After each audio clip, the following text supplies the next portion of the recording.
Donc, dans un premier temps, pourquoi la culture de la laitue? C'est une culture qui est importante au Canada, principalement au Québec et en Ontario. Elle se cultive en serre et en champ. Maintenant, pourquoi les bactéries? Bien, présentement, il n'y a aucun produit qui est homologué pour lutter contre les maladies bactériennes dans cette culture. Ces micro-organismes, tout petits, environ de 1 à 2 microns, vont rentrer par les ouvertures naturelles des feuilles de laitue, soit les stomates. On pourrait comparer ça un peu aux pores sur la peau de l'humain. Par la suite, ils vont voyager via les nervures, qu'on pourrait comparer un peu au système sanguin chez l'humain.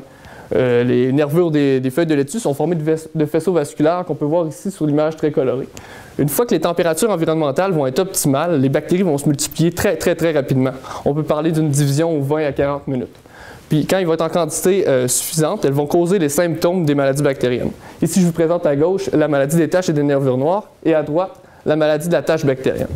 Maintenant, les composés grasses. Qu'est-ce que les composés grasses? C'est des composés qui sont dits Generally Recognized as Safe, des produits qui sont généralement reconnus sans risque pour l'être humain. Dans le cas de mon projet de doctorat, il suffisait de trouver des composés grasses qui avaient une forte activité antibactérienne. Donc, il y a deux types de catégories qui ont été évaluées, soit les sels et les extraits végétaux.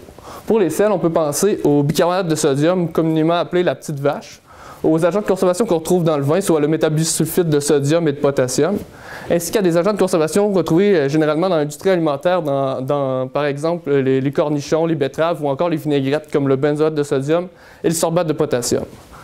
Maintenant, les extraits végétaux. Il s'agit de petits fruits, légumes ou encore d'espèces forestières. On peut penser à la fraise, la framboise, le bleuet ou encore à l'ail, l'oignon ou le poireau. Et pour les espèces forestières, on pourrait penser à l'érable, au chêne ou encore à l'ombre. Et il s'agissait d'extraire des molécules aux propriétés antimicrobiennes de ces extraits végétaux.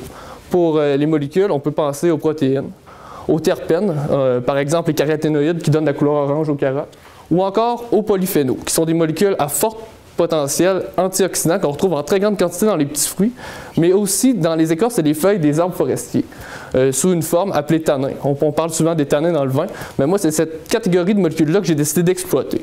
Dans le cadre de mon projet, l'objectif est donc de pulvériser des composés gras sur des plants de laitue à une concentration qui ne cause pas de symptômes de phytotoxicité, qui n'affectera donc pas le feuillage, mais qui va tuer la bactérie, qui aura donc un effet bactéricide ou bactériostatique.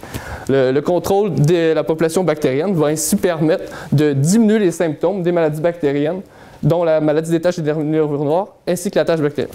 Je vous remercie beaucoup de votre attention et j'espère que je vous aurai intéressé un petit peu à la laitue et aux maladies bactériennes.